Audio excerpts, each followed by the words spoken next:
What's going on, everyone, and welcome back to the Paladins Minor League. My name is Dolson. Alongside me today on the desk is Nick Pretty Hair Kia. Nick, good to be here with you. Yeah, I'm excited to kick this one off. This is a really exciting time for kind of all of our leagues, and specifically the console and the minor leagues, because they're getting like those big reformats, right? The Premier League's had the Premier League for a couple of years now, but for these guys, this is qualifying into a more stable environment. They're here for a longer period of time. There's a lot more talent in the minor league and the console league nowadays, especially the minor league, because with the big changes to the Premier League, not everyone from the Premier League, the old school one, could make that big switch to come to the minor league and play here in Atlanta. And so now you've got guys like Bugsy, you've got guys like Alex, Andrew Doodle, all these dudes that used to play in the Premier League here in the minor league. And after watching the qualifiers, it has no doubt stepped up the game and the overall quality of the match I think you're expecting to see here. Absolutely. And, these teams all have a lot to prove. Yeah. They are coming off a hot qualifying season. A lot of them, as you said, have really good, really high-quality players. And they're all trying to show that they can hang with some of the best teams in the world. So certainly some of these games that we'll see today will be very high action. It'll be some of the highest level of play that we've seen so far. And when you talk about something to prove, if I'm a minor league team, or I guess back then a global series team, I've been likely playing with a lot of the same guys for a while now, right? Sure. So I don't like the vibe of a Premier League player coming in and getting picked up by a team and everyone thinking, oh, we're going to get stomped out now. So, and we haven't seen that entirely, right? Like Bugsy's team has not just crushed everyone. There is a lot of teams that are a lot of very seasoned global series and very successful global series players that are continuing to do well and are continuing to dominate. And it just goes to show you that this is a team game at the end of the day. If somebody shows up with 5 big heavy hitters versus just one superstar, the team with the consistent, the depth, if you will, is going to come out on top. Definitely, and we have a lot of really great matchups to look at today. Yeah, we have ClownFiesta versus All Business, some EU teams starting things off for us today. After that, we'll snag Sour Team and Blazing Hussars, which is a team that was really good throughout qualifying. We got to see their games a lot, got to spectate a lot of their games. Following them, Ferocity and Zenith, and then wrapping up the day, Downfall versus Bork. So are there any games in there that you look at as any standouts? Ferocity, Zenith, damn. I mean, again, it's kind of the way that this minor league has reformatted and made itself. So we do get those 4. I know with the Global Series, we were used to getting like a couple of like high-octane matchups, but these are honestly all really good matchups because not only, I forgot to mention this, some of those Premier League players have to start playing in the minor league, but it's just North America and it's just Europe now. So every hard-hitting player and team from Latin America, if they wanted to continue to play, they had to play in this North American pool. Same thing goes for the CIS region. That's actually huge. When you're looking at some of those guys from Chroma Space, they had to kind of come play in this European pool. So we got a lot of the great CIS players who were just in that global series. Now they're in the pool for Europe. We got Pro League players like Doodle and Bugsy who are now in here. There's a lot of guys from VP that are also playing in the minor league in EU. And then same thing kind of goes for North America. A lot of those incredible LATAM players are now kind of in the pool mixed in. And it's the elevation of the talent pool across the board. And looking specifically into this first matchup, and this is a name that you said is Bugsy, looking at All Business versus the ClownFiesta, coming in that first matchup, do you favor All Business in this first game that we'll see today? I actually favor ClownFiesta a little bit just because you're looking at Simsalou, and though his time in the Pro League was short, he has never underwhelmed. You know what I mean? He's subbed for so many different teams. He's subbed for Premier League teams, and he's always done incredibly well. He had some stuff in his past that kind of blacklisted him for a little while, and people didn't want to play with him. So that just makes a guy like that so much hungrier to come back in, to be apologetic, to kind of redeem his name in a lot of ways, and he continues to be an incredible player. Big note for ClownFiesta today is that they dropped one of their DPS players that they qualified with, Alex, who is actually a long-time kind of player with this squad. He played for Mouse Sports with Andrew Doodle for a little while as well. I'm not sure as to reason. They didn't really go into it. It was very kind of amicable terms that they parted on, but that's definitely worth noting that ClownFiesta will be playing with Davazy today instead of Alex, and that might throw the synergy a little bit. We'll have to wait and see. And if I remember correctly, we saw Davazy a little bit in the qualifying, and I think he did play very well, but looking also at the all-business lineup, there are a lot of names in there that you can't ignore. Of course, you have Bugsy, but you saw Sadzik play very well in the qualifying. You saw Klosar do very well in the qualifying as well. So that's just what it's going to take, though. Certainly two high-level teams, two teams that'll probably be able to go toe-to-toe with each other. Yeah, you got to bring every single person, I think, to the table in this instance, right? The minor league isn't really it used to be, it's funny, especially back in the Global Series days when some of the higher tier teams would qualify out, you would sort of see people, they would just pick for their superstars. They would completely sort of ignore what was considered to be the meta and just be like, oh, we're going to get Bugsy on Drogos, or whatever it was back in the day, right? Whatever it was that your superstar player needed to carry the game with, that's what you had to pick up early in the draft. We are going to jump into the first set of maps here for game number 1 between ClownFiesta and All Business, and Splitstone Quarry coming out first. And this is sort of something that you guys have taught me and I've learned to look out for. And Splitstone Quarry coming out map 1 usually means that one of the teams, whoever the higher seed is, picks it because they know it pretty well. Yeah, it is a map like that where if one team is not really prepared to play it, and there's a lot of kind of funny business you can do in the draft here, I feel. You can be the guy that picks the sniper on this map. Or like we saw yesterday, actually, as we were learning, this is ClownFiesta's map pick, so they are technically the higher seed in this matchup in particular. You can be the guy that goes for the sniper and tries to command the space, but we've seen teams start to adapt and learn how to play without that and how to play what I call as the bleachers and play out of line of sight of the sniper. It's something that almost Na'Vi kind of showed us how to do, because we had a very, very famous matchup between what was then Nocturnes Gaming, which was a Latin American PGS team, going up against Na'Vi in the semifinals. Right.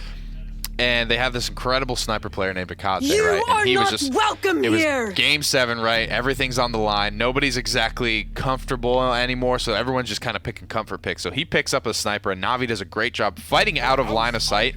And after that match, everyone's like, oh, that's how you do it, right? So you kind of have to monkey see, monkey do from the top down. When you watch an incredible team beat somebody in a particular way, it almost dismantles that strategy for the rest of the scene slowly.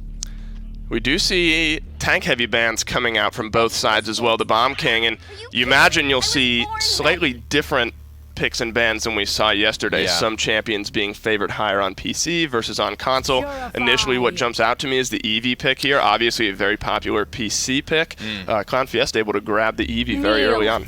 It is very early for that, and albeit they do have good Eevee players in this set in general, right? So it's definitely something both teams have to be aware of. The lack of Cassie yesterday on the console squad kind of threw me off a little bit, but I think her relative value kind of waxes and wanes with how important the front lines are in that matchup and how many front lines are being picked up, because big game, that percentage HP damage talent has been so important to these PC players, and basically almost the only reason she's being picked up. A couple of times the Blast Shot Legendary has been run, but at the end of the day, we've got our lineups rounded out here. And I gotta say, I feel a little bit better about ClownFiesta, to be honest with you. I think I agree with you here. Obviously, the Damba being such a great healer, and I think a lot of my enjoyment, I guess, of the ClownFiesta lineup is that Inara. She's such a high priority pick here, and she provides such a presence, especially on Splitstone Quarry. The points in that pit there, and that's a very tanky champion. Of course, it's able to get in there and sit down, but you give ClownFiesta the edge here? Yeah, I think so. All right, well, we will see how it plays out. We're going to toss it over to Evan and Gore, your casters. Thanks, Dave, and Pretty Hair on the desk. Rain Day, Gormizer here to cast game number 1 here in our first set of the PML. Welcome to the show, and I'm excited to talk about all of these all-stars, man. Some great players. Gore and I had the privilege, I think, of casting a set similar to this. We cast that last week, and man, when you've got Bugsy versus Simsalou, you've got Ovum versus Ineffable, all these great players, sparks are going to fly. Yeah, and especially being able to come in, a lot of them playing champions that they are either known for. You have Ovum on the Inara, but his Inara style is so much different. You have Cruncy here on this Cassie. It's bringing in a different level of play than we've gotten to see, and I think that just goes to say with what we've been talking about for the minor league. Look at that, though, as well. Really interesting interaction. Going for the cripple on the Inara. Ovum tries to catch either the Ashe out of the shoulder bash there, and I guess that might have been what happened. It's possible she would have body blocked there. I want to check out the talents one more time once this fight ends, but 63% so far for All Business.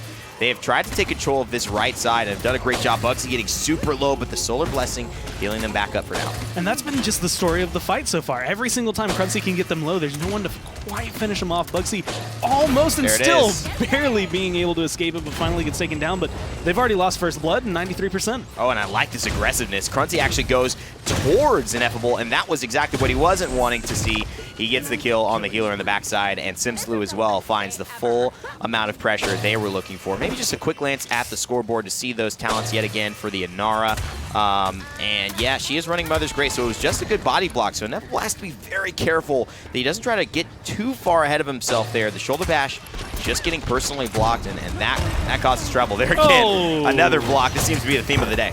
And now you kind of isolate this frontline. Khan has nowhere to go. He's going to get stunned. Even though he had the heal, it's not going to be enough to keep him alive forever. Grok doing whatever he can, but there's only so much healing Tempest can do, but it's going to be enough. Very good Dread Serpent as well. Pushes Inara back, goes into the Ghost Walk and the Solar Blessing. The team healing back up. This is why they pick the Grok, the Maelstrom, but he misses the bounce, and that may be a little bit of, oh my god, damage is not in the fight. This is not what Bugsy wants to see. 2 seconds left as well. 1 second, he's got the Ghost Walk, 30 health, and he gets around the corner. Can he stay alive? Trying to do whatever he can. William Birkin stunned out and taken down. Devozy, Simsalo doing whatever they can to control this. Overtime is going down as fast as possible. With those 2 kills, it's looking like it's going to swing over for ClownFiesta, but they've got to hold on to it just a little longer before they can get point 1. Oh my goodness gracious, what a fight there. So many interactions coming into the fold in this game, and already the damage just sailing out ahead is Cruncy. So excited for All Business to, you know, kind of take a nice approach here, but unfortunately ClownFiesta with the tried and true roster just end up winning in the day. And Bugsy's doing something that I think is experimental but still functional. Yeah. He's bringing out the Grok, he's bringing out the Maelstrom, he's bringing out damage because there's so many targets to hit it off of. You have Inara being able to drop her Warrior's Field, you have the Ruckus, who's literally just a standing still turret, but it doesn't really account for the fact that Cassie as well as Eevee move pretty quickly. If you miss that shot, he did it twice in a row, your damage just goes from potential to kill 2-3 people to 0. And the problem is, yes, you see it with the Ruckus and Nara, but what other champion really is helping Bugsy to land those easy Maelstrom shots? I mean, the Shock Pulse doesn't have a lot of good targets. Maybe Maldamba if you're lucky. Maybe. Like, definitely not Eevee. Definitely not Cassie. So Bugsy has this real interesting win condition, and you saw even when he missed 1 and gave Bolka a little bit of time to breathe, to get that healing per second. We could take a look at Maldamba's loadout cards, because most of them actually run these kind of healing cards, maybe 15 health per second while healing an ally. And you may not think it's a lot, but he throws a gourd on himself. He's got a couple heals going out. It could be a big difference as the Seismic Crash hit, sets up 2. It looks like ClownFiesta are going to walk this one through. And I just want to be able to talk about the fact that Eerie Presence playing a big role for him. That does for all Maldamba players whenever the heal happens to just be slightly off. But Bolka's getting these stuns as well. I mean, just setting up kills for his team. There's a point William Birkin, I honestly probably felt like he couldn't do anything because he literally was stunned into a stun, into a stun just from these snakes. And you can see how it's setting up. 009 for Bolka, but it's a 4-0-8 Cruncy, a 7-1 and 5 Simsaloo. Like, that is exactly what you want your support doing for you. And Cruncy and Simsy are so deadly right now in this combo. They have to find a way to break that right side. Otherwise, they have to maybe change their tactics. Obviously, Bugsy now starting out with the Tempest, they can maybe gain some ground a little bit earlier. He can reposition to the high ground, maybe aggress on the Bolka when he's not thinking that's available. So I'm curious to see how ClownFiesta adjust here, knowing All Business maybe a little bit more deadly at the outset. A lot of cauterize coming online here for All Business, but only at level 2 for a few of them. Not even all of them are able to get that, so they're not even going to be able to heal fully with this Maldamba healing, which is playing a big role, especially in this kind of closed-off area. Cassie, Cruncy, never really needs to be worried. And this is definitely helping Ineffable because he's just building his ult. Cassie getting her ult, that doesn't really matter, but Ineffable now has it. That was he goes to the back line. The Inflame use, they just buy some time, but the damage reduction can't reduce it all. That's going to be a kill. 1 more for Davozy as he gets his 9 streak, and that's going to turn into 10, baby. The Ruckus, the Clowns, they are dominating All Business. I mean, this is exactly what you kind of expect from this caliber of team. And again, coming in, first pick, their map, they're comfortable on Split Stone. They're obviously playing it like so, and I feel like it's partially because of this. Eevee Simsaloo is playing perfectly. He's a great distraction, and the damage numbers are nothing to scoff at. But they do find him, and that Enlightenment, although it whiffs, forces Simsy to survive and then die. They get the kill either way. And now Cruncy finds it going to Closar. That was not what they wanted. They got to get rid of this Cassie. She has been the ever-present damage source for this team. Dablesy, an 11 streak, and Bugsy chasing him down. That's going to be a big kill. What can Bugsy do here? Is the Seismic Crash going to ghost walk to just get near the point, but he doesn't quite touch. I see the idea, but did it actually work out the way he was hoping for? I don't think so, because he uses invulnerability there. Maybe he dies either way, but it looks like ClownFiesta, they're going to win either way, unless All Business have something up the sleeve. I mean, they're doing whatever they can. Closar's back Gotta on the Leon. He does get rid of Bolka, which is going to be big. Simsaloo is not going to be healing right now, but he mistimes it. Not going to be able to get the full damage. Has to fall back. It's 99 to 35. They get rid of Closar. They're about to get rid of William Burke, and this is looking more and more like ClownFiesta's fight. And he got the toes, Gore. He got the toes. He jumped up. Khan trying to block from above, but gets hit below.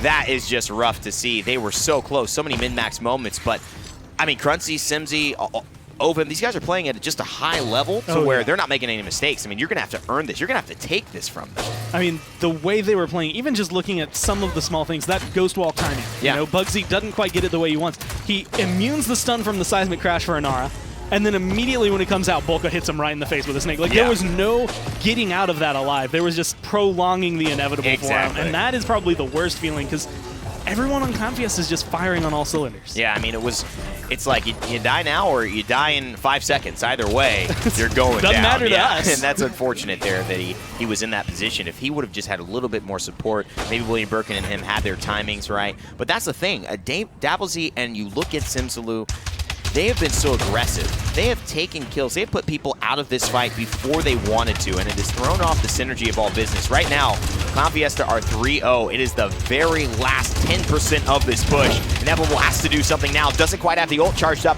and that is the Ice Storm from Eevee. Can't quite clean up the Ashe, but this is the moment. 99%, she finally has the ult, so she will buy some time. And here's the Tempest from Bugsy just to slow things down. Just trying to buy any amount of seconds, anything to stall this push, but there's still a minute left. Ovum staying alive, doing the thing Inara does, but finally getting burned through. The heals are coming down from Sadzik as well to keep Bugsy alive, the rest of the team pumping, and that's going to buy them at least a pause, potentially a 3-1, because it's so difficult to get back to the payload this far ahead when you're on Splitstone Quarry. I mean, Cruncy is a monster right now, and the way that he is playing in coordination with Bolka, there's just no stopping this team. They have to have an answer that's consistent for Cruncy. Bugsy can't do it on the Grok, and Closar's he's just not hitting his shots the way that he needs to.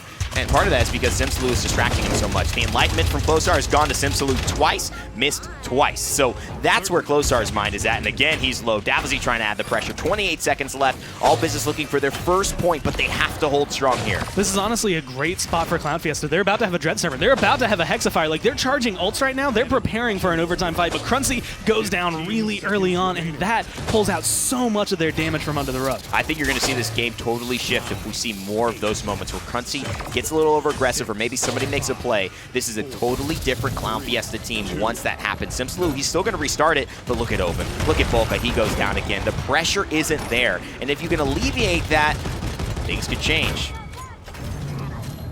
It's time for an economy talk. Yep.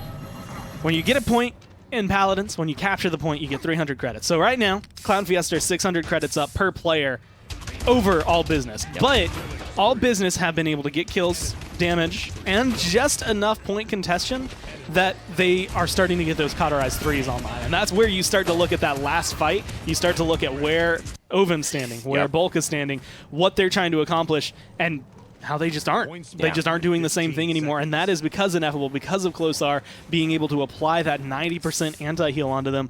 They don't have anywhere to stand. That's when the pressure starts to get put onto Cruncy, onto Simsy, like, you have to get these kills or we can't stand here. Yeah, and here's the thing, too.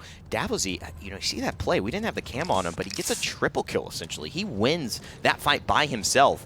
That's not going to work again. I mean, watch him do the exact same thing, Gore, just because I said he wouldn't. But if I'm All Business, I'm thinking he just did this. We know what's coming, right? But look at Bugsy. He's dead. Ovum finds the kill. Look at Closar. He's getting pressured out. There's no way to stop this. The Inflame happens a little earlier, so here's the adjustment. They don't wait until they're dead. They know he's up here. Let's finish him off now.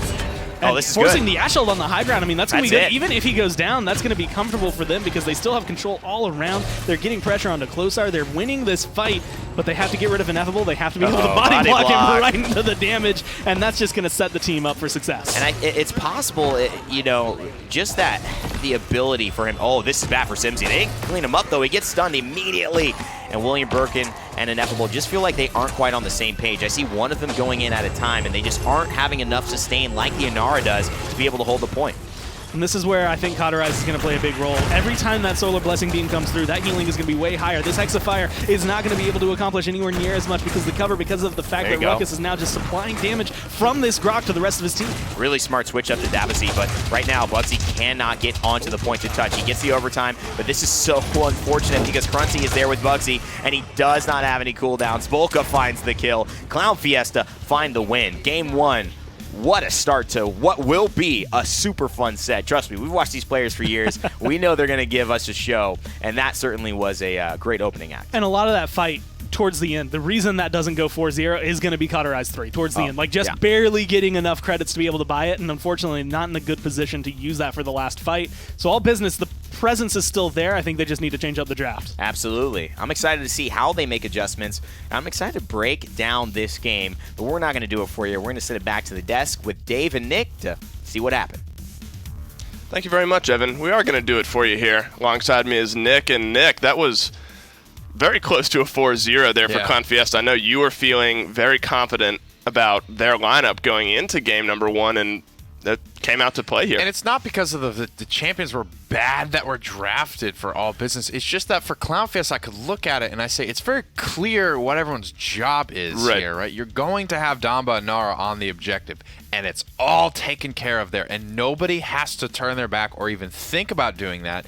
They can all focus on doing damage. Davisi and Simsalo come out almost even, and then K-Cruncy's on top by, 30, 40,000 damage. It's like, what's the win condition? What isn't the win condition, right? Sometimes K-Cruncy wins it. Sometimes Simsy won the fight. Sometimes Davisi won the fight. And it's like, pick one at this point. And sometimes when Davisi was like trying to get into his rotation to win that fight, especially in that very last point fight. Meanwhile, Bugsy had already been picked off, right? And it was Ovim, right? And Ovim got the kill. And it's like, hell, at this point, literally, Volca's turn to, I guess, get the winning kill and get that big pick to help swing the team fight. And I know one champion that you were happy to see come out today was this Cassie and K-Cruncy playing the champion almost to perfection. Later, dude. Idiot. Oh, I loved it, dude. And not only does he get that first blood, sick juke just completely breaks Ash's ankles, rolls in to get another kill there. I mean, that is just, that's incredible stuff there from him. He wins the fight by himself. And certainly one of the big points in winning the game here for ClownFiesta, just shots on point the entire time. You see these highlight reel plays. Yeah. This is, off the back of the one that he just did, and, it helped him get off to a really hot start, so again, they need to address that. It comes down to just clarity in what he was supposed to be doing, right? A lot of times, if you kind of looked in the background, the silhouettes was more Ruckus and Eevee sort of causing havoc in the backline. And more often than not, he's just kind of plugging away at an off-tank or something, and that's fine. Sure. That's good stuff for Cassie to be doing. It's just pressure everywhere. Pressure on the off-tanks, pressure on the backline, pressure because Ovim has not left the point the entire game. ClownFiesta they put it together in game number 1. And obviously there's high levels of skilled players on both sides, so is that just a pick and ban issue, you think? It is a little bit, right? They didn't quite match up in a lot of ways. And sometimes I like Grok, but Grok is extremely hit or miss, right? He either snowballs over the top of you and kind of wins the fight for you, or it's like very lackluster. I'm on the back foot. I don't really know what I want to be doing with my hands at this moment. And I kind of the same thing how I was talking about having Sir James Parker on a Barrack yesterday, having Bugsy on a Grok. Sometimes it's the right call, and I'm going to let the teams make that call, but I still don't get excited about it. And of course, Bugsy, always somebody who can pull something great for himself. We are going to see what map number 2 is going to be in this series. You see Serpent Beach now coming out. ClownFiesta picking map number 1 on Splitstone Quarry, obviously for a reason. That's something we touched on. They were very comfortable on that map, and they picked it right off the bat. You're right about that. So all business now answering back with Serpent Beach, which is, I guess, not quite as weird to see early on in a set. Yeah, they've owned on this map. And one thing that I talked a lot about for all business during the qualifiers was that they ran just an extremely different feeling composition almost every single game, whether it was like a triple tank, whether it was a triple DPS, whether it was like a very death ball-y type of thing. They were running something very different to keep their opponents on their toes, and that was something I loved about them. And though they didn't win that set, it's something that I hope they will continue to do and that they will keep up. Because when you become predictable in a draft, you become much easier to defeat. Right, absolutely. People just kind of pick you into a corner. But they're going to kick this one off with the Grover, and that doesn't That doesn't tell us a ton. Right. It tells us what they could be very successful with. They can pick a death volley, which they have done. That's what they did do on Silver Beach in their last set in the qualifiers. Is they picked this Grover, and they picked a very death volley. They couldn't control the high ground at all. But they were so good at winning the point fight. That's all they did. They just did that all game and won the game. And they did ban out the Inara, which I think is pretty interesting. I mean, that's not... I love that. That's not a frequent ban, but it is a power play. They obviously picked this map. They have a game plan, obviously, going into this map, and it looks like the Inara ban is part of that game plan. And Ash and Cassie following up that Grover pick is a strong lineup to start off for them. And now that I'm thinking about it, the reason I'm thinking about it is because of this Inara ban, right? This is like basically Ovum's favorite champion. He loves to get aggressive and he loves to frag on Inara. But at the end of the day, he was stuck on Fernando last time, and I think he had a problem with his loadout or something, not giving him the movement speed that he wanted. But ClownFiesta tried to run Fernando with Ovum on this map, and this is where All Business, I believe, actually did beat them. This is not quite the same style of composition. They are going to have their Grok again. This is a little bit of a weird one. Solo tank here with 2 supports, but they are on the hybrid-y side as far as supports go with the Grok and Grover. They do pick up the Kinessa as well, and ClownFiesta answering back with the Eevee. So that's going to be a matchup that'll be fun to watch throughout this game because, the Kinessa, the very, stood-in-place champion, and then you have the Eevee that's, coming in and out on you. But off the bat, what do you see between the two teams? Counterable here, I think, for ClownFiesta. I want to go ClownFiesta again, man. It just feels very consistent with what they've drafted, especially with that counter pick on the Eevee. Sure, absolutely. Well, Evan and Gore are going to tell us how it goes as we get into game number 2 here. All Business versus ClownFiesta. That's right. Well, thank you, Dave. Thank you, Nick. I appreciate you breaking it down for us on the desk. Gore back to the Grok. However, this seems a little bit more applicable. There are 3 turrets, essentially, with 2 of Barracks and then Ruckus. And then, of course, you've got some clones as well. These are all really good things for the Grok to take advantage of. And I'm excited to see it because Bugsy got that warm-up game already, he did. So he's already in the zone of where he needs to hit that. I'm a little upset we don't get to see his Kinessa, but I'm excited to see whether or not this Grok can kind of hit the way he wants it to. But Bomb King on the other side, someone that I feel has kind of been forgotten in the last few weeks. Definitely a force that can change a game. Banned earlier in this set in game 1. We'll see if what happens when you let the King out of his cage. Nice headshot there from Ineffable. The sniper is a big deal. Notice some of these placements. The earlier Ying clone was right behind the corner, so actually it was not susceptible to any of that Grok play, those bounces. But here's the story for me. Another death from William Birkin, kind of isolated on the point. Sadzik not able to keep quite up with him. And is that their fault, or is that just Simsaloo creating so much pressure on the Eevee? I mean, that's Simsy. That's also the fact that Bomb King was holding an angle, and it wasn't even, hey, he's doing a ton of damage. It's just, well, every time he puts a bomb there, every time he throws one, I know if I step down, I'm going to die. Like, he's looking in this direction, and it's just that pressure he applies. Again, a grumpy bomb, a sticky bomb, a poppy bomb even, just thrown into that area can just control and zone out so many people. And even though I won't say Crunchy hadn't really had a surprise stellar game on Bomb King, it's been very lackluster from his point of view. It's just because he has so much presence. And I think if you have that continually, you're going to see results. And, Simsaloo on an Eevee, one of the hardest champions to master and take advantage of. But we've seen that this is a world championship winning caliber champion at her highest level. Random Noob proved that to us time and time again. That's why we start calling him that bad man on the Eevee. And you know what? Simsaloo is proving that this is not just a world championship feat. This is a feat that can impact every single game you play. He gets the kill on the healer, and that is more important potentially for his squad. Ineffable trying to take down Crunchy, but he's just going to cancel that a little early and get back to safety. Well, tries to get to safety. William Birkin's still going to be able to get him, but I mean, that's just the I want to say like the downside of King Bomb, specifically using it for a push like that when you have snipers. Like, there's a lot of counter damage, right? Especially for a defense on the side of All Business. Cassie, as well as Bugsy on the Grok, as well as this Kinessa, can all deal with an Eevee, can all deal with a Bomb King given the right scenario. And it's in those, okay, I'm standing right outside my base doors and I can get this long range sight on you before you can actually hit me with anything that sets him up. Eevee going in onto Ineffable as well. Hits 1, hits 2, hits 3. It's the kill, no problemo. William Birkin caught in that dash. The Ashe has not been working out, neither has the Khan. So this is a bit of a quandary here for All Business. Going for the solo front line especially. Even with 2 front lines, Ashe is kind of melting. So this is this is just proving to be a battle of just the lack of sustain, I think, on the point, and the lack of getting this fight done early. Oh no, he actually ends up using it too. Sucks. They don't kill him in the air. They calculate that. That is 100% ClownFiesta all right. They approve. Stamp on it.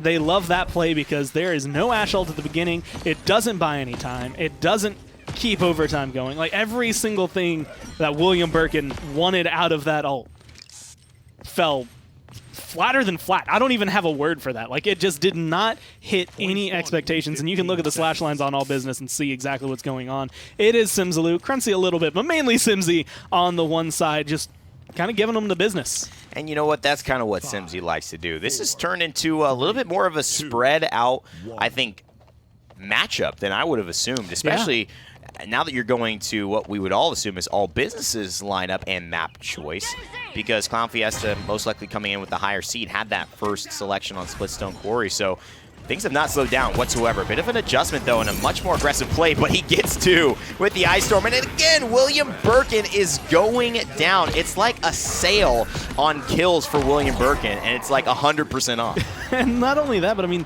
you get rid of him. You got his ult at the end of last round. do. You just got a Whirlwind for free because it didn't heal anybody. William Birkin was already dead. Everyone else was full up.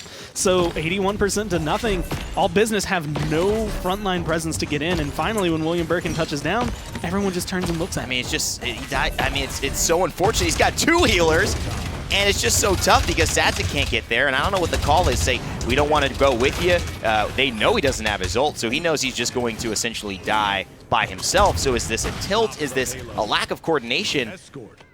Something needs to change, and ClownFiesta are saying, no, Brandon, nothing needs to change. We like the way it's going, but All Business have been looking pretty dismal. Maybe that their offices are closed today. You know, they couldn't have known it going into this, that Splitstone and then Serpent Beach were going to come up. But honestly, if you were going to ask me, list maps that Eevee is going to be able to perform really well on, if you give it to the right player, and it's Splitstone, it's Serpent Beach, like those are two maps that are perfect for her. And Simsaloo has showcased it both times in a row, having incredible streaks for the entire team. But him specifically, his slash lines are looking phenomenal. The damage he's putting out is impressive because he's 9-1 and 3. Yikes. And the only person who's been able to get any kills on him, I think William Birkin, maybe that's where one of them is.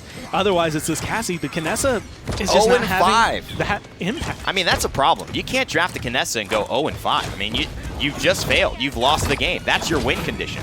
And you've gotten no kills from it. I mean, that is probably the more simple look at maybe the symptom of this game, because the cause, yes, you would assume the Kinessa hitting her headshots or not, that would be the cause, but the cause is much more than that. It's the pressure that's being applied, and letting the Kinessa go into an Eevee as the quality of the Eevee that we're witnessing Simsaloo perform as. It's just not smart. He is too good. He will punish her. Ineffable, unless he's having the best game of his life, and even then, it's going to be a lackluster performance. And I had said earlier, you know, I'm a little upset we didn't get to see Bugsy's Kinessa, but even if you kind of put Bugsy, who has that experience in the Premier League, playing against Eevees of this level on a Kinessa, like, it still doesn't work out. It's just you have to have a different tier of game, and I feel like you have to be so zoned in and so warmed up on Kinessa to make it work that it's almost not worth the risk sometimes. And you know, this is something that's going to happen, and you can't tell if they just got this wrong really badly in 2 games.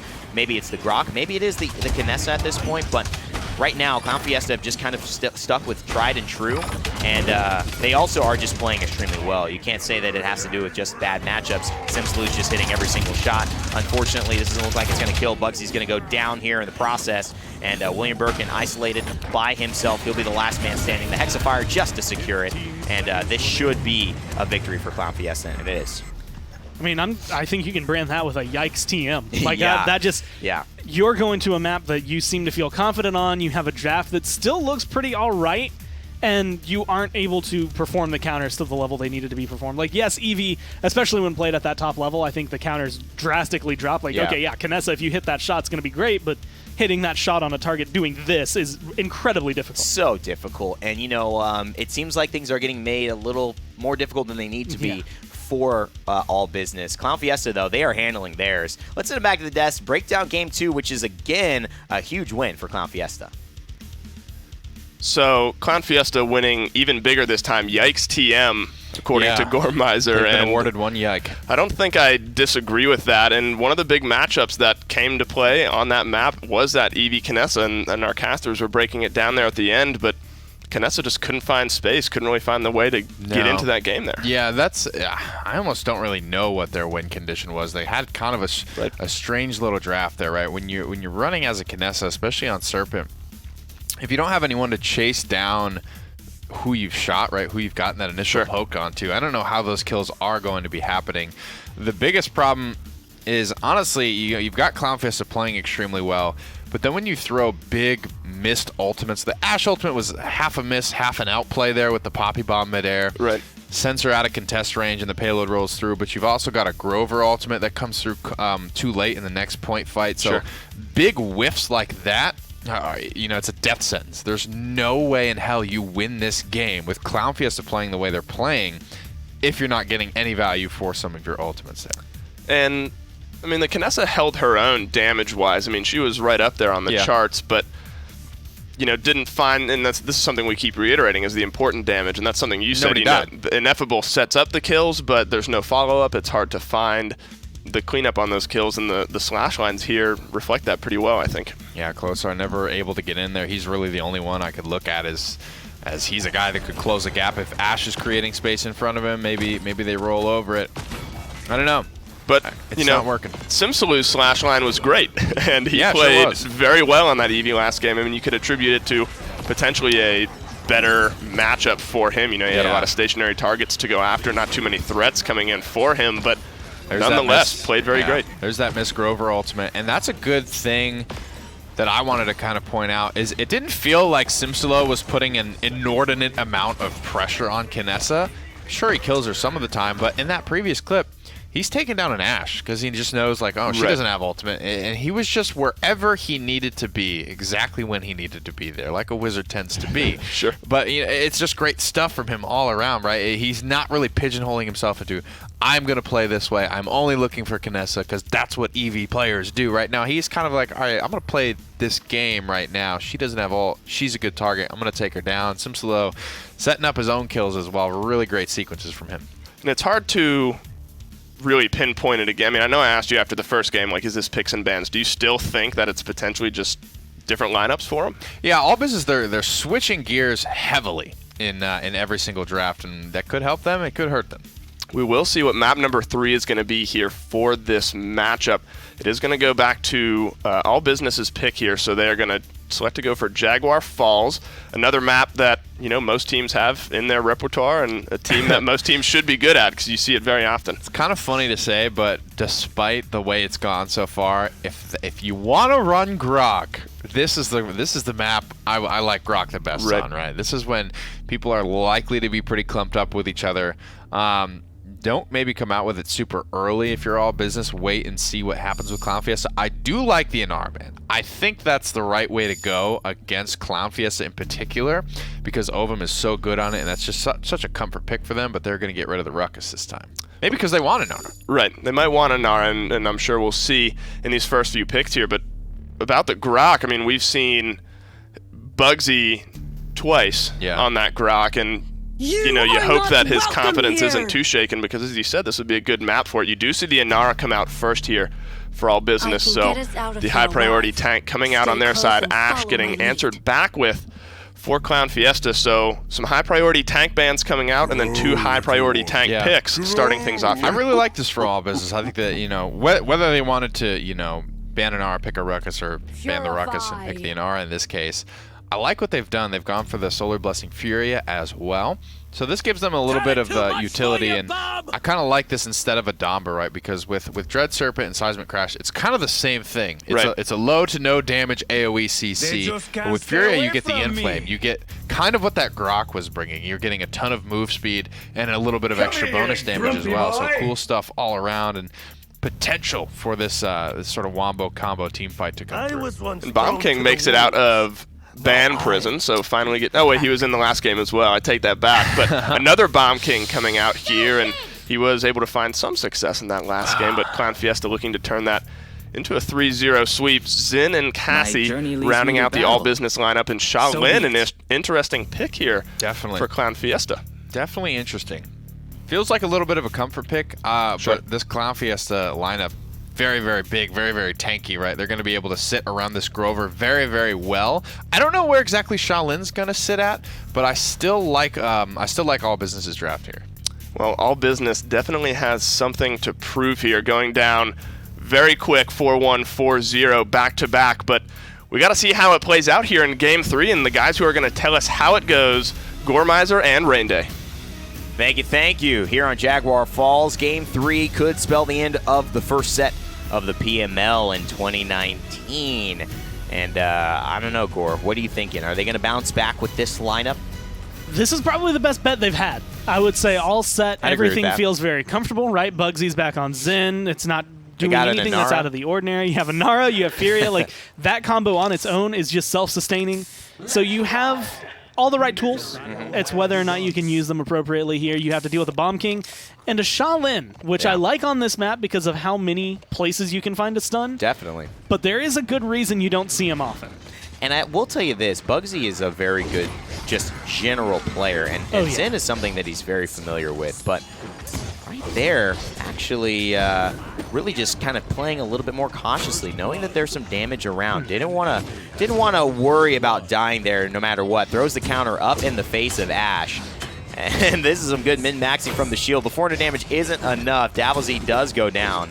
And it's 57% for All Business still. So can they make an adjustment here? And it's just the way they play that very early on. They get aggressive. They recognize, again, Shaolin, not as stealthy as he used to be, doesn't get away as easily as he used to.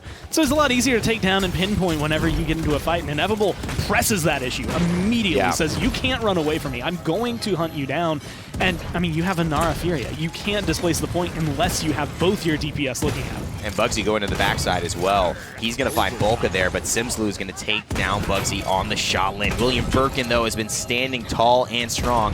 99% for All Business here. Sometimes you'll see teams just back off knowing, hey, we got 99. Now you have to stand on the point. But William Birkin says, no, I'm going to keep standing there. The problem is, though, will Cruncy make him pay? He certainly will. And that's, I think, the damage from the Grumpy Bomb that gets the final kill. But it still goes All Business's way. Able to find the kill, but not able to have any follow-up. That wall was well placed because it stopped Cruncy from following anything through. That was I recognize I'm about to die. Yep. Let's see if I can get this ult off. Maybe I will, maybe I won't. Doesn't really matter.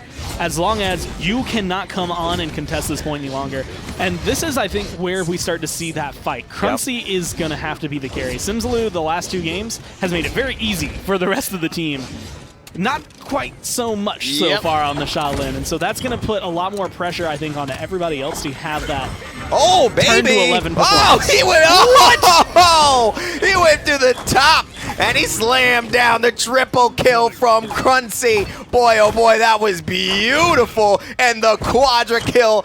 No look. I'm impressed. I've seen so much gameplay from Bomb King. I've played a lot of Bomb King. He's one of my favorite champions.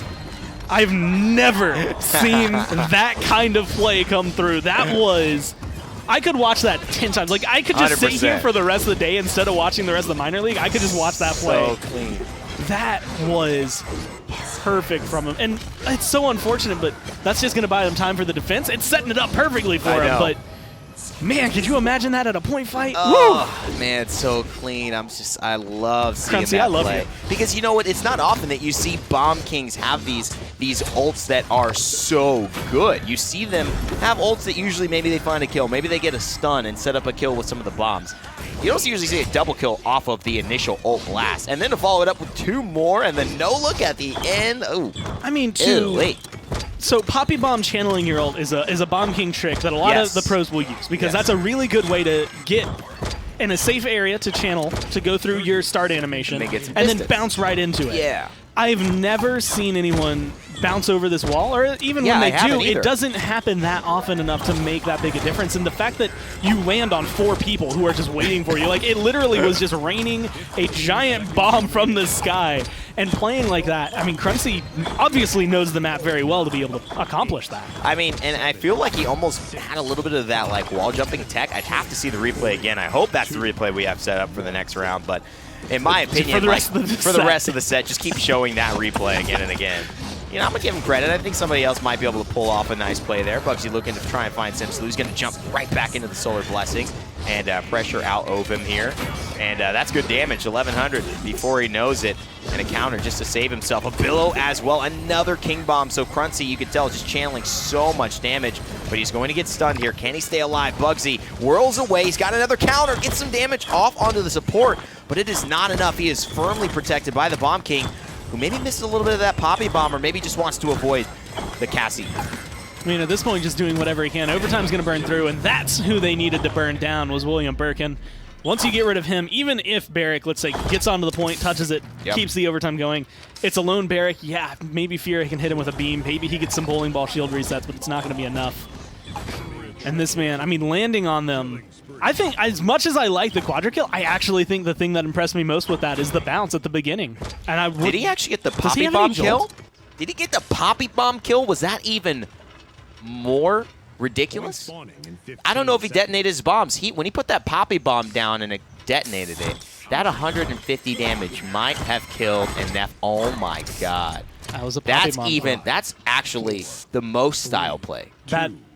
I think he wins style points for the rest of the year. I actually don't think, like, based on the tallies that he gets from a no jolt bounce over the wall ult with a Poppy Bomb kill, like, I'm pretty sure that gets him about 1 million style points. About 1.5 billion.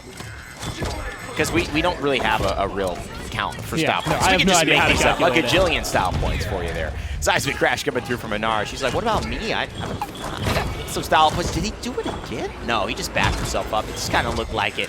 Getting some distance while also detonating. Things you can do if you have mastery of your F key and your right click on your mouse. Cruncy on a 4 streak, though. He seems like he has mastery over the champion. It's a little bit more than just your mouse there. And seeing Simsy's name start to pop up in the kill feed is also a really refreshing look. It's one of those things with Bomb King, and this is something you will find out when you play him a lot. He's very feel-based. When you get a good play, you're Bomb King because, like, ooh, I can do this. Like, this is easy. And that's kind of where I feel like Cruncy's at. Like, he makes one really good play, and then for the rest of the round, he's just on fire. Nothing is going to stop him.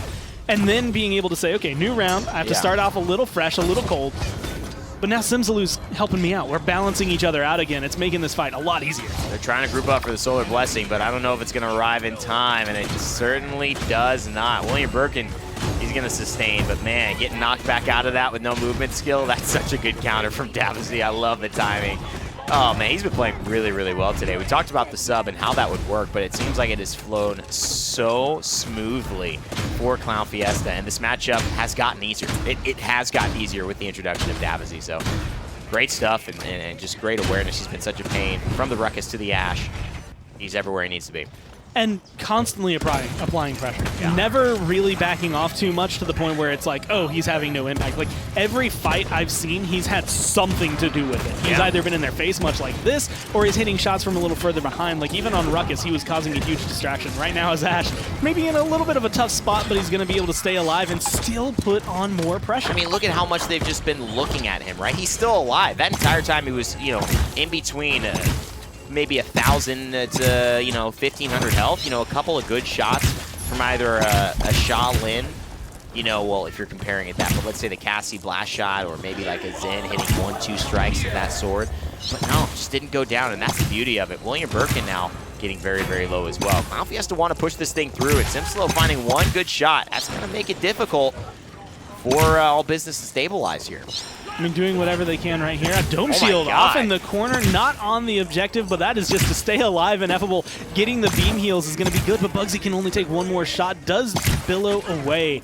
But, I mean, this is where things get rough, right? Davizzi, if he can get a heal here, if he can stay alive long enough, get a couple more kills, this goes in. Or if he could just have, like, this 8 seconds of the impossible chance of dying because he's in his ultimate. That could work too, and that seems to be what has actually saved Davizzi's life there. Simslu and Cruncy finding kills. They've got 44 seconds left, by the way, guys. This is really nice, and nice to see the 75 health per bomb detonation actually saving Cruncy's life there as well, because this is not a time where you can heal your DPS. You've got to keep that front line alive. You need to keep that pressure. The Poppy Bombs are going, trying to knock people off of the contest range, but they are not moving. This is a stolid defense, not an easy one.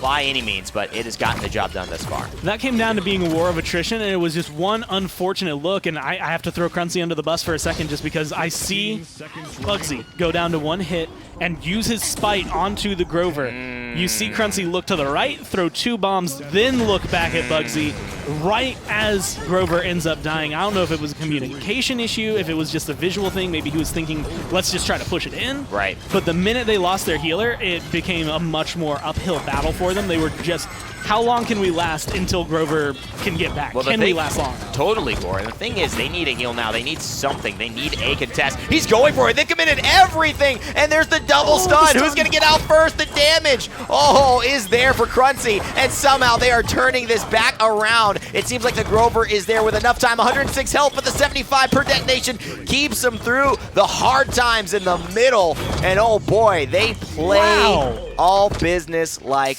a fiddle. They get the point, 3-1, 2-0, and a full commitment turns out into a full, I guess, pocket of cash there. They got what they wanted. And they keep themselves in a good area. Normally you say, man, I mean, you just used a King Bomb. There's a Whirlwind at the end there. Ashol hasn't been able to recharge. Like, you're in a bad spot. You're going into this round. They're going to have comeback mechanic. Like, this should be an over fight. And then you look at, 72% for Simsaloo to be able to come in, get a Heat Haze, which can change a game if he gets some really choice kills. Ovim has Immortal to keep everyone alive, and Cruncy's on a 19-5 slash line right now. Like, all you have to do is just let him keep doing damage. He doesn't need the ult. It just happens to be styling when he does it. And, that's funny, too, because one of the best parts about that fight was that Cruncy used an ult that could be sacrificed. You don't need that ult to be good as Bomb King in a team fight. Whereas maybe you're really looking for that ult on Ash or Fernando to have the same impact. Cruncy's just done a great job of it. Seismic Crash there, but there's the Immortal, and there's really no aggression. So a little bit of a bait and switch. I'm not sure how that works out for either of the teams because William Birkin here doesn't have that ult, and also Ovim not able to keep his team alive if things get dire now with the Inflame active. Trying to get aggressive, doing whatever they can. William Birkin going to get a heal there, and that I think is going to hurt them a lot more on the side of ClownFiesta. They do get rid of Ovim, and now the pressure is going to be on. Ash can do a lot, but I'm not sure it's going to be enough to be able to just thwart the damage now that they're getting pincer. I mean, that's definitely where you would have wanted your Immortal right there. And I think it was just a little bit too... I don't know, just a little anticipating that maybe all business were going to fully commit there. But that's kind of the veteranship of these players, that they may be expecting that you think they're going to commit, so they'll just back off. They'll let you use those ultimates. Even though they committed the Seismic Crash, they got a lot from you as well. And Bugsy knows it. He's now the ability to push, and he wants to have some payback. Trust me, he does not want to get styled on here in the PML, one of our most decorated players in Paladins esports history. Simsaloo so far is probably the one that I want to say most impressed with, because I feel like when you look at the lineups out of the 10 champions, Shaolin is the one that's going to be the lowest on the tier list, right? He's the lowest priority pick. He's the lowest one that anyone would really think of. And admittedly, there's still probably people either in chat, maybe even just watching it being like, man, this would have been way better if you put this in here instead of the Shaolin. But he's making it work. It's not doing quite as well as we see out of Cruncy, but Bomb King, again, on this map is insane when you can play him properly. But he's still getting a lot of kills. Unfortunate fall right there for him, but he's setting himself up for success. But it's just a lot more difficult. Yeah, and I mean, I think they're taking... He's playing on hard mode. He is playing on hard mode, for sure. And it's Shaolin is a comfort pick. And one of the things you have to look at is who's countering me in this lineup. And you know what? If you had a comfort like Drogos, which we've seen actually excel in Europe on this map, it could have worked. But I think that the safe and maybe what's cool about these types of picks is it not only throws you into a different playstyle, but it throws your opponent off. They're not really used to playing against a Shaolin in this moment, in this map, in specific meta. So I love it. He does the hop thing, one of my favorites, finds the kill. And this should be a defense if things continue this way. I mean, 30 seconds left. They are going to be able to get rid of Sadzik, and I think that's probably the biggest kill of all, to just get rid of that support. Get rid of the healer. Make sure that it's going to be a lot more difficult for anyone to sit around this payload for as long as they have. And now, 20 seconds left. You can still touch down, get overtime if you're all business.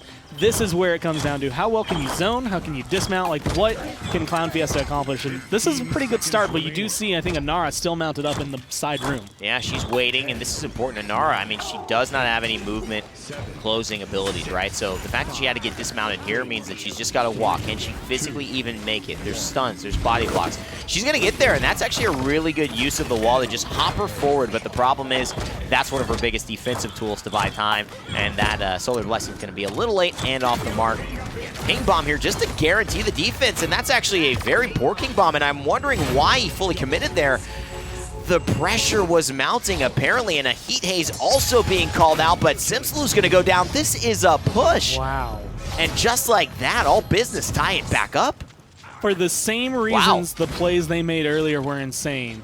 That was abysmal. That was the I mean, you have Inara literally served you on a silver platter. The only reason that you see them go in there is specifically because of the fact that it's like, I'm going to die, but I'm going to get my team overtime. Yeah. You have to be prepared more for the rush that's coming in than focused on where Inara is. And I feel like there was a lot of focus on, let's go William Birkin. As long as we get rid of him, everything's set. Then Bugsy, Sodzik, Closar, and Ineffable move in, and all of a sudden the fight comes different. You use 2 ults. No, Heat Haze didn't end up getting popped. So you use the King Bomb, which we said last round, you don't need it to win. Right.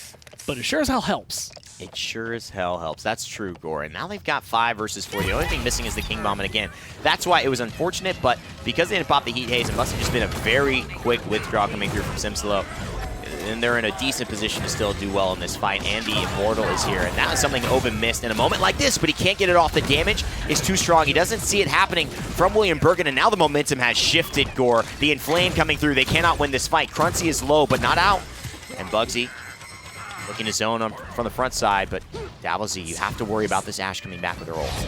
I mean, this has gone from perfect from ClownFiesta to just tripping over themselves. They are trying to get back in, and Flame definitely makes that a much easier fight. If they use the Whirlwind, they're trying to come in. Good. They have an Ashe ult, they have an Immortal. As long as they can touch, that's all they need. I don't the know if they can. So good. I don't know if they can. They can't touch. Oh my goodness gracious, All Business. Sneak it in, and look at the toes. The toes of Crunchy. Not strong enough. Just a hair too long. Not long enough. The growth spurt needs to happen. He's you know, cursing his genetics right now. If I just a little taller, I would have been able to get it. I'm so man, that is a lot to unpack, Gore, but it was a great comeback from All Business. Really good. I'm excited to see what the desk has to say about it. Let's unpack all of that after Game 3 with Dave and Nick. Thank you very much, Evan and Nick. Certainly a lot to unpack here. The first game in this series that we see go beyond a 4-1. Yeah. And more on that as All Business actually ended up winning this game. It was a very close touch there at the end. They weren't able to get it, but All Business couldn't get them toes. But All Business able to snag their first win here. Yeah, I mean, we can take a look at the post-game stats. I was saying Kate Crunchy was absolutely fragging out this game, but they just kind of lost momentum, unfortunately. And another thing for them is not having the King Bomb is basically all of their initiation in these team fights, right? What else are you going to kind of pop off with? You can maybe get the assert dominance there, but what are you guaranteeing yourself a pick with? That's what's super important. And what Bugsy did so well there was, it's not super hard, it's not rocket science, but he's got Guillotine. He comes in, he slays out a tank, and any time it felt like All Business was getting the first kill in these engagements, they were winning the fight thereafter, right? Because Inflame, it turns a bad problem worse, right? The second you get a pick, everyone pops off with more move speed and more damage. You can't really fight 4v5 into that as well. All Business had a lot of good stuff going for them. Closar, of course, always consistent here on the Cassie. Cassie has been a very consistent pick on the day. Just the most A-tier pick you could ever ask for, right? Any situation, she's going to be solid for you. And, you know, Closar's KDA wasn't the best in that game. I mean, 1.7 is, you know, it's good. Yeah. He made an impact on the game, but more importantly were the plays he made. Definitely. And you saw some great ones there in the replay, but Closar finally finding a bit of his rhythm here for All Business and certainly helping them find their first victory in this set. I love the draft as well, the switch up, the continuous flowing. And now that I'm wondering that All Business have found something that works, will they continue to switch it up as drastically? They move Bugsy off of the Grok onto Xin, onto something that can control the fight, right? He's getting that entry frag, he's making flanks, he's making plays, he's taken over a little bit in a lot of ways, right? It wasn't necessary. Closar was good, he was consistent, right? But he wasn't the entry fragger, so to speak, for these team fights. As well as, you gotta, again, shout out these supports when you can't. Fury was definitely doing work on the healing chart, staying ahead of Grover despite him having 2 big beefy frontliners to continuously heal the whole time.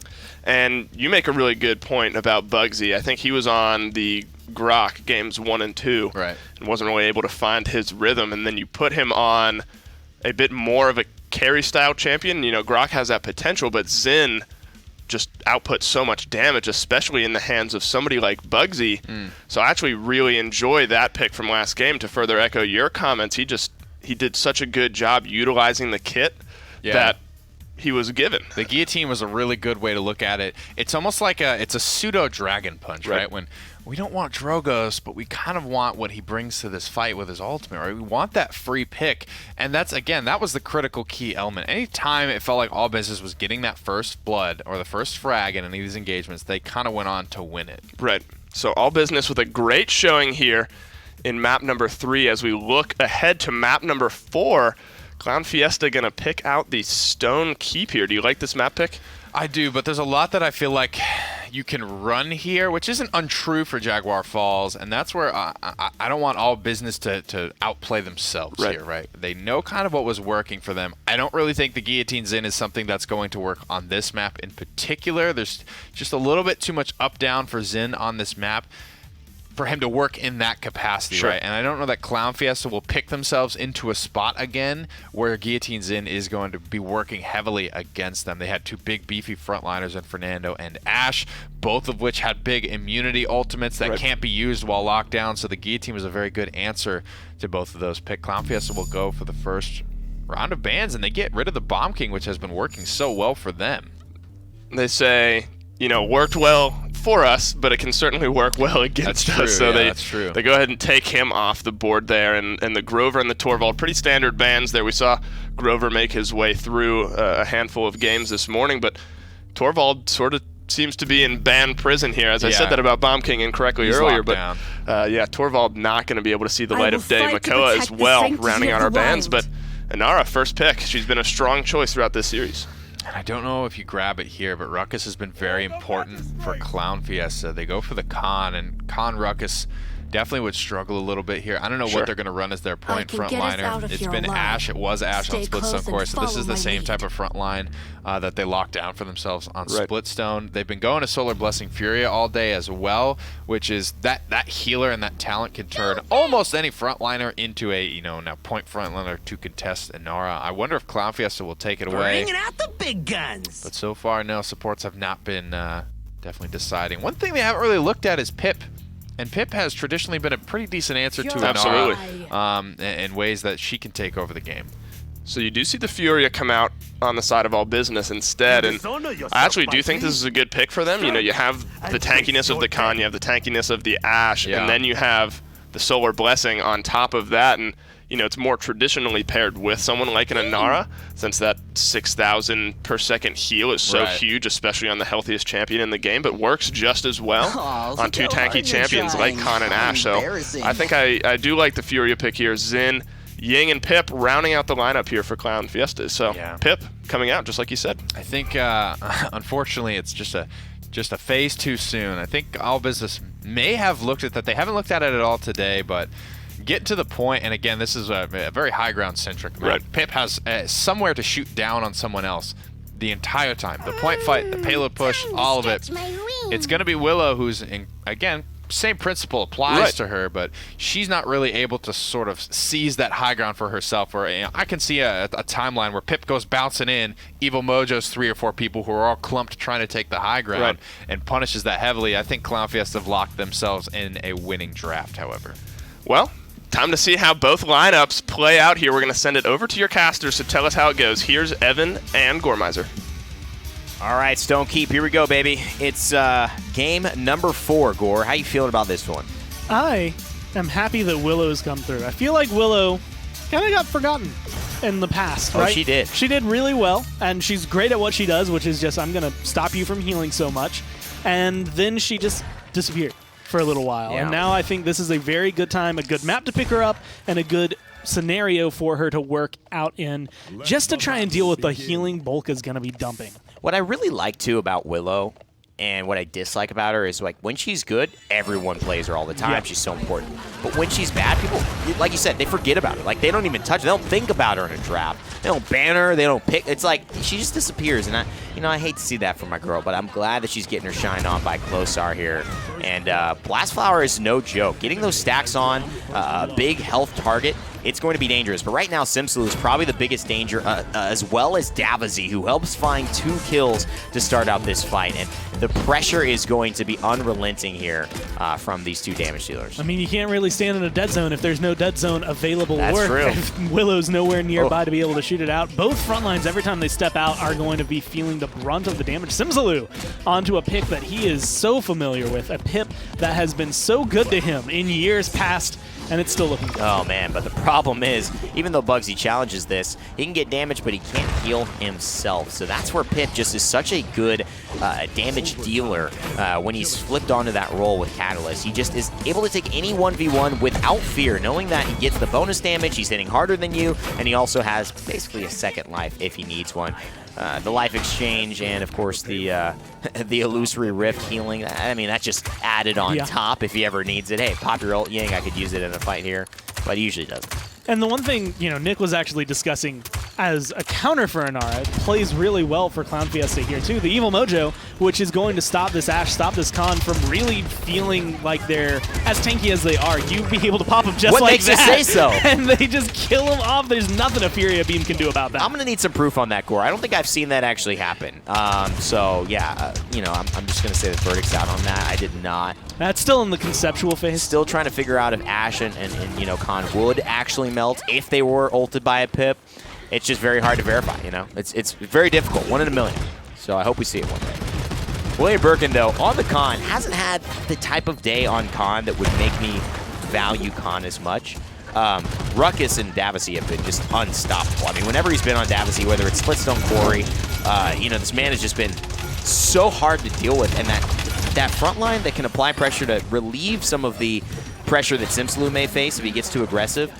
I mean, it's just a beautiful thing to see. They're blending so well together, and the 2-0 looks almost inevitable at this point. I mean, being able to pick up those clean kills, and that's the glory so far ClownFiesta have been able to attain, right? Even if they look like they're losing a fight, they've been able to turn that fight around and win it. And it's just because their players are not only staying level-headed, but because of the sustain they have coming from the Ying, the Pip, everything they have, the tankiness they have in their Ruckus and Inara, like, it just makes it so easy to kind of reassess the fight as it's going on and still have enough health to play around with. It's very difficult right now for Closar to even get any action here, but they found a little defense. The problem is his burst is not there, and I feel like he just dead zoned out of maybe just like his past instinct. Because I don't know if that was like, I don't think you were cleaning up that kill. I know Simsaloo could have healed himself, but I don't know if that was going to be something that really gave you the value of the dead zone you were looking for. So maybe that was it. Maybe he had a 3 million IQ play that I wasn't thinking of, and that's why they're still defending here and they haven't pushed it 2-0. But ClownFiesta are looking very, very unstoppable. They've got to get Simsaloo off this high ground. He's on a 7 streak. And Crunchy's chasing Bugsy down like there's no tomorrow. And now the shots are coming out. Pip's in the perfect spot right now. Simsaloo just chasing everyone down. Exactly what you want to see. Bugsy is in a very, very unfortunate scenario, but he does manage to stay alive and get out. He's going to be in the back line. Simsaloo kind of keeping his eyes open for him, but he's looking for the kills. And those wall jumps, they come out of nowhere, don't they? He gets so much height, and he comes at you so quickly that you just have no way to get around it. And look at that, 2-shotting the support. It's support on support crime. ClownFiesta turning this one into a party. And, I mean, everything you'd want to see. I think Davazy on Ruckus is probably the deadliest pairing in this matchup that we've seen, like, in this set, really. Because I feel like when we've seen that, ClownFiesta have just steamrolled. And even when he was on Ashe during that last game, he was still impacting it. It's just now you're looking at the fact that he's 9-1-9. Like, he's getting so many kills, having so much efficacy in this game. Crazy. And it's just like, man, do you use that ban on Ruckus after you see this 3 times in a row? Like, next week, there's a team going against ClownFiesta. If they see Davazy is playing that time, do they go for a Ruckus? Do they just ban it away because they see how impactful it can be? And that's what makes Ruckus so good, is that he's not really ban-worthy, but he can be. And the way that they play aggressively, it fits so well with Simsaloo's style, who also plays aggressively.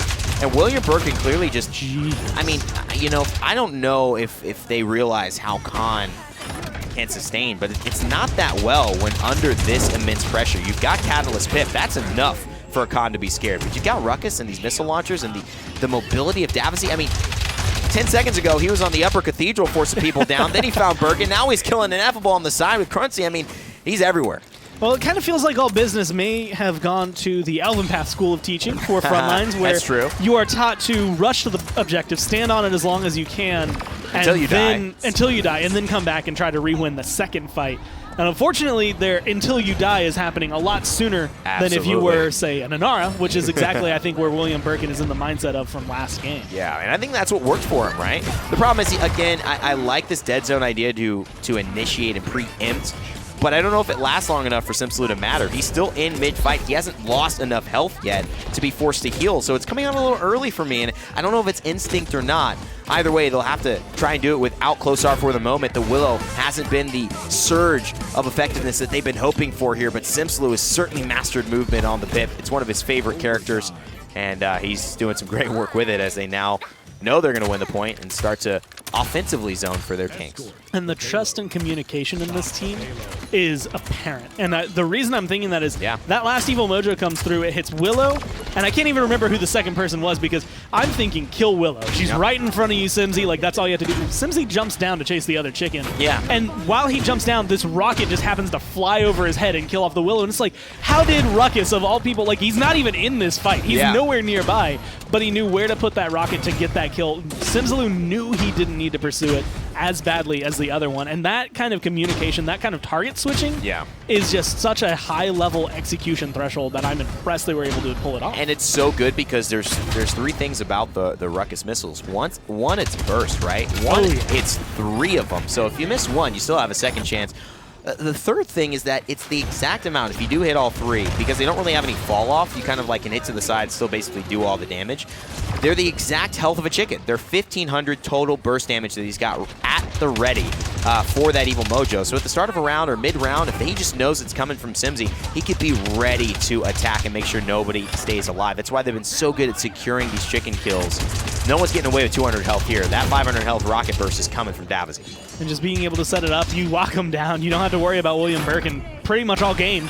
He has been, as much as I hate to say it, he's been a non-factor. Yeah, like, he's just not been able to do anything. I mean, even like an overpower, I'm not even sure I've seen one.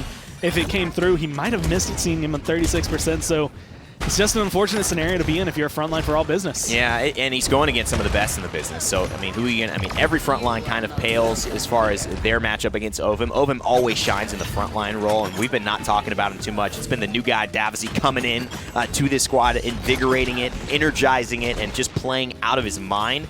And so it's less about William Birkin not necessarily doing what he needs to do, but the shine is so strong from All Business right now. It's just blinding everyone else who's, from ClownFiesta. It's blinding everyone on All Business. And I feel like you pointing out Ovim's a big note. This team could not work if Ovim wasn't doing the thing he's doing. Exactly. But he's playing the way he knows he needs to play. He's not being the star. That's going to be Simsalou. That's going to be Davazzi in this game as it is right now because they can afford it. They can move forward. They don't have to worry about it. If they die, Inara's got their back. Absolutely. I don't know if I feel strong about this. Beautiful ult. The Elusive just healing them all up, and now Ash is committed up there, and here's the Hexafire. He knows that she can't transition down, otherwise she's going to lose the ult, and so it's damned if you do, damned if you don't. Cauterize threes. Hello. That's only 600 health per second. It's not going to relate to all that extra damage coming through towards the later rounds once you get that Cauterize online. It's ClownFiesta with another win, and this time they take the set. What a great set to start the day off, though. Definitely not as close for all of the games as I thought they were going to be, but ClownFiesta played so... They played so well that I'm really excited. That I'm happy that we got to see this. Yeah, I'm happy too. Thanks for starting the day off great. All Business ClownFiesta. Today, it goes away with ClownFiesta. We'll see what happens next time those teams play. But to wrap up the set, let's send it back to the desk. Thank you very much, Rende and Gormizer. Set number 1 is in the books, and ClownFiesta, Nick, rolling very, very well over All Business. All Business able to answer back with a win of their own, but just couldn't stop ClownFiesta at the end of the day. Yeah, I think at that last game, ClownFiesta didn't know exactly where they wanted to go, right? The Zen was where Bugsy was feeling comfortable, just got a win on it, didn't run the guillotine, so, I don't really have to tell you guys, but changing talents kind of changes the play style very kind of heavily for a lot of these champions. Zen in particular, he goes from a tank killer to kind of back to a flanker, right? I'm going to kind of poke around on the sides here, get my big swings off when I can. But ultimately, I think the Pip was sort of what won that day there. That was a big switch, a big counter to the, I think, correct, or what would have been the correct counter move for All Business. Simsilo sort of steals it away, and it's a very comfortable pick for him. He was one of the first guys to bring Pip onto the competitive scene way back in the day, and he kind of owned with it. Let's take a look at how the stats support what we're saying and what we saw in this third game here. And K. Cruncy doing a huge amount of damage on that Cassie as well.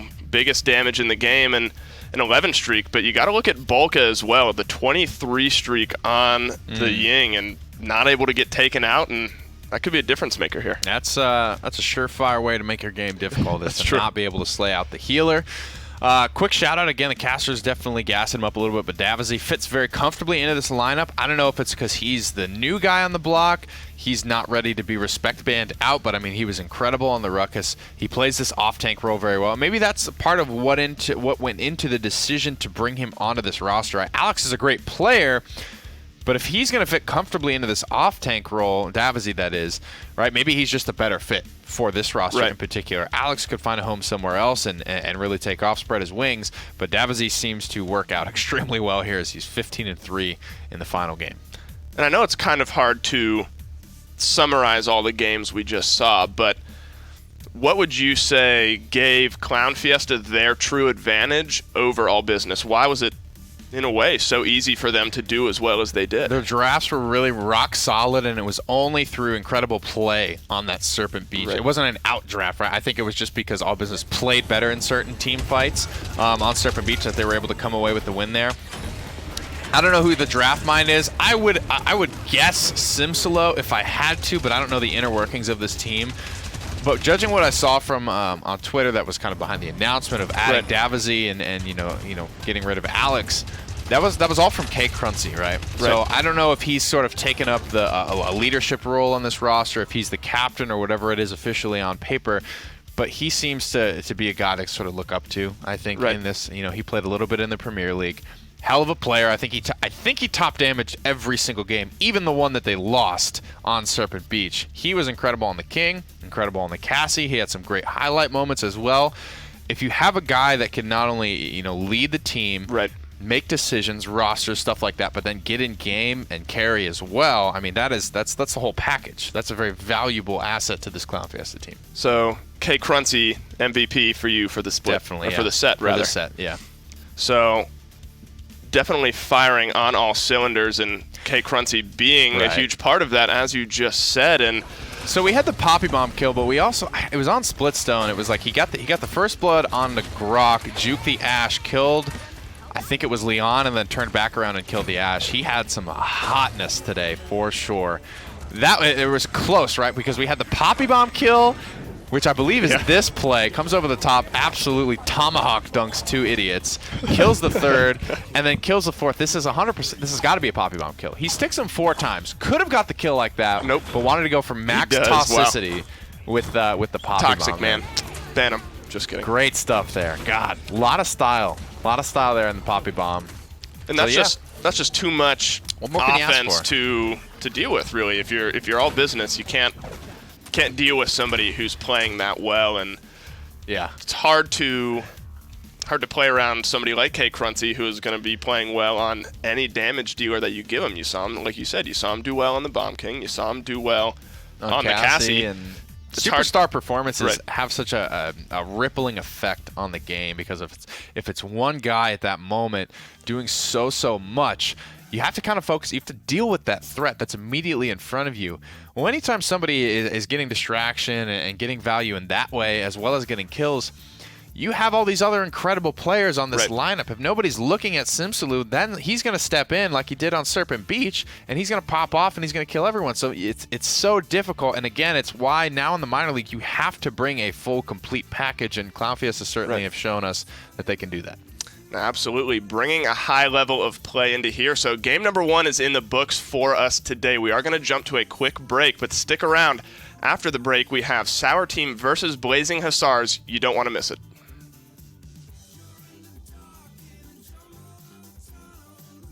The Paladins Minor League, brought to you by Skillshot.